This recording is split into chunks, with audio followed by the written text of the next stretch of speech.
Livro A Caminho da Luz, por Francisco Cândido Xavier, pelo Espírito Emmanuel. 1. A Gênese Planetária. A Comunidade dos Espíritos Puros. Rezam as tradições do mundo espiritual que, na direção de todos os fenômenos do nosso sistema, existe uma comunidade de espíritos puros e eleitos pelo Senhor Supremo do Universo, em cujas mãos se conservam as rédeas diretoras da vida de todas as coletividades planetárias.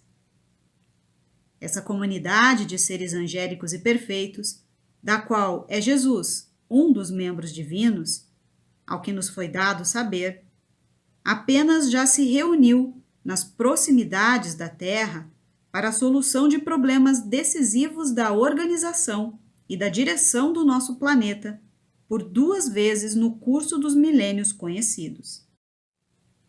A primeira verificou-se quando o orbe terrestre se desprendia da nebulosa solar, a fim de que se lançassem no tempo e no espaço as balizas do nosso sistema cosmogônico e os pródomos da vida na matéria em ignição do planeta. E a segunda, quando se decidia a vinda do Senhor à face da Terra, trazendo à família humana a lição imortal do seu evangelho de amor e redenção. A ciência de todos os tempos. Não é nosso propósito trazer à consideração dos estudiosos uma nova teoria da formação do mundo. A ciência de todos os séculos está cheia de apóstolos e missionários. Todos eles foram inspirados ao seu tempo, refletindo a claridade das alturas que as experiências do infinito lhes imprimiram na memória espiritual, e exteriorizando os defeitos e concepções da época em que viveram, na feição humana de sua personalidade. Na sua condição de operários do progresso universal, foram portadores de revelações gradativas no domínio dos conhecimentos superiores da humanidade. Inspirados de Deus nos penosos esforços da verdadeira civilização, as suas ideias e trabalhos merecem o respeito de todas as gerações da Terra, ainda que as novas expressões evolutivas do plano cultural das sociedades mundanas tenham sido obrigadas a proscrever as suas teorias e antigas fórmulas.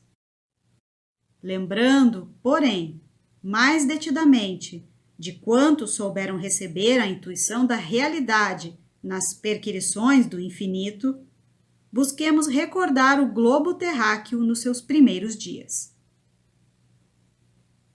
Os primeiros tempos do orbe terrestre.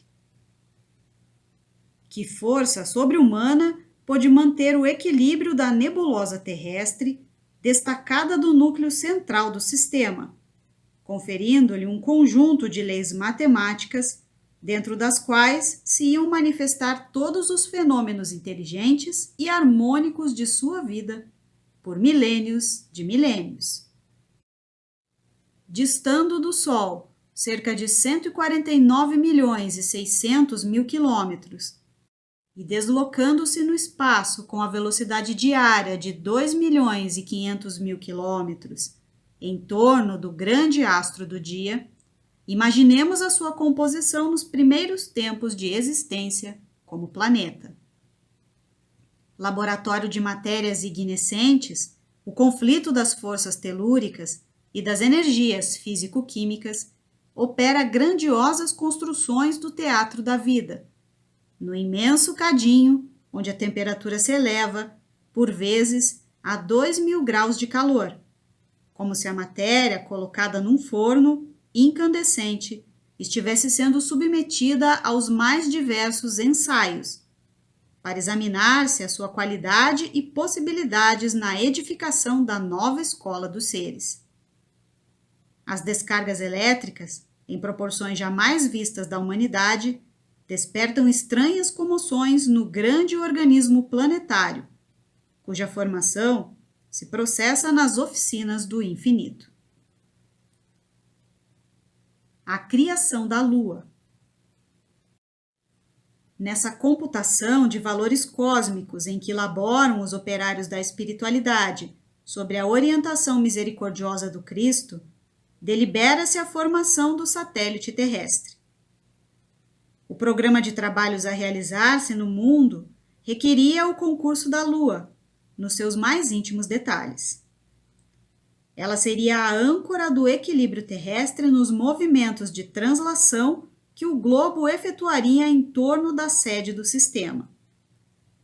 O manancial de forças ordenadas da estabilidade planetária e, sobretudo, o orbe nascente necessitaria da sua luz polarizada, cujo suave magnetismo atuaria decisivamente no drama infinito da criação e da reprodução de todas as espécies nos variados reinos da natureza.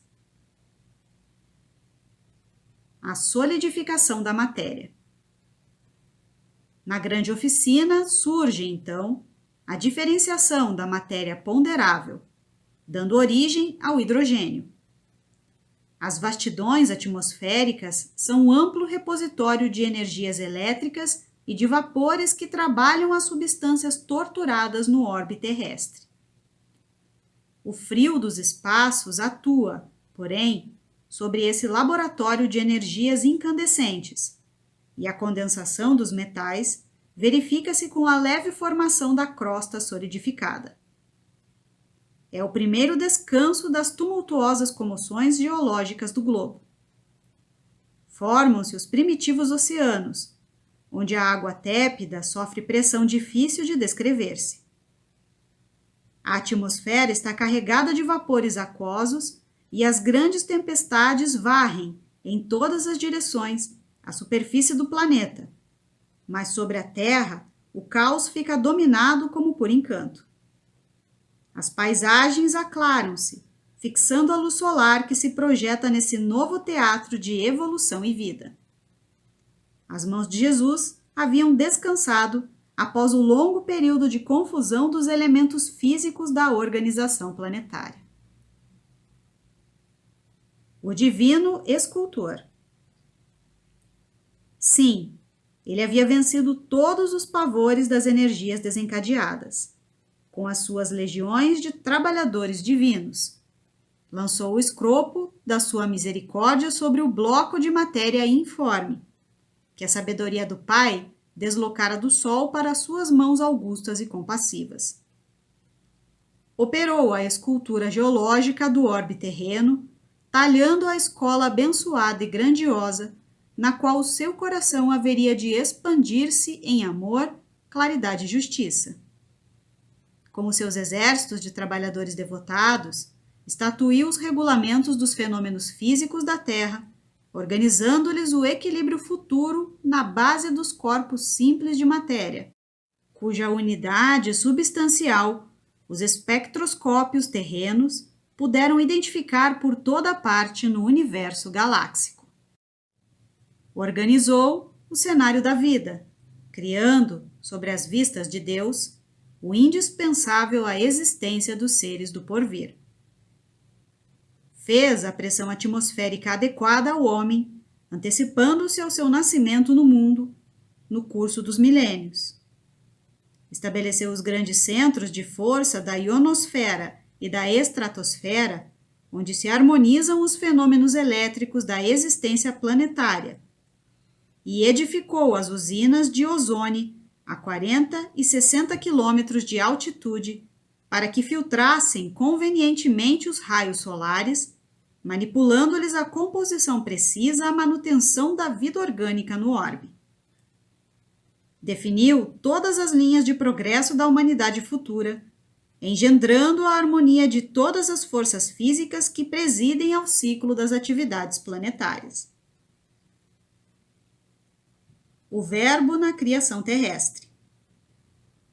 A ciência do mundo não lhe viu as mãos augustas e sábias na intimidade das energias que vitalizam o organismo do globo. Substituíram-lhe a providência com a palavra natureza, em todos os seus estudos e análises da existência. Mas o seu amor foi o verbo da criação do princípio, como é e será a coroa gloriosa dos seres terrestres na imortalidade sem fim. E quando serenaram os elementos do mundo nascente, quando a luz do sol beijava em silêncio a beleza melancólica dos continentes e dos mares primitivos, Jesus reuniu nas alturas os intérpretes divinos do seu pensamento.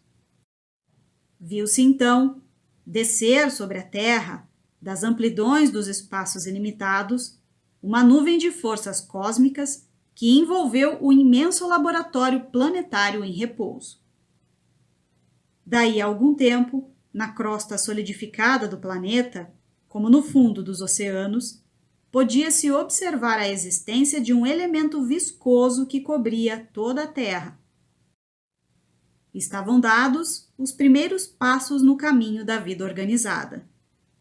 Com essa massa gelatinosa, nascia no orbe o protoplasma e, com ele, lançara Jesus à superfície do mundo o germe sagrado dos primeiros homens.